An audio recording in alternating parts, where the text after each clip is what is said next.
Վերցրեք 9-րդ կետը այդ փաստաթղթի,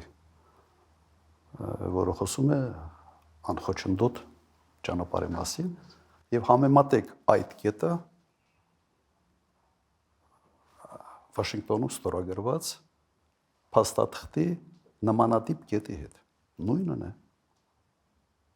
Բովանդակությամբ ինքը նույնն է։ Ուղղակի այն տարբերությամբ, որ այն ժամանակ կար Արցախ, այն ժամանակ կար Լաչինի Միջանցք, եւ այդ 9-րդ կետը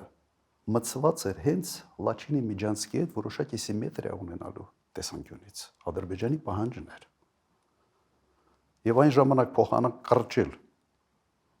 այդ կետից, ապահովել իսկապես ճանապարհի ֆունկցիոնալը, ոչ թե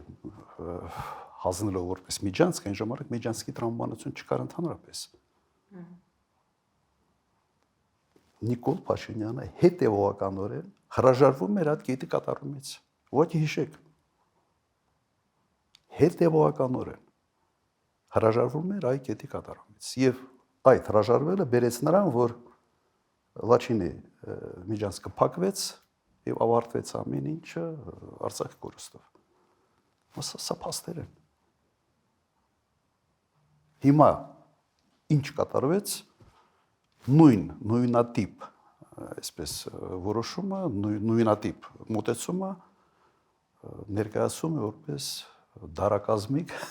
դարակազմիկ մի որոշում, որը կայացված է Վաշինգտոնում։ Ինչ փոխվեց այդ ընթացքում, չկա Արցախը, չկա Լաչինի Միջանցքը։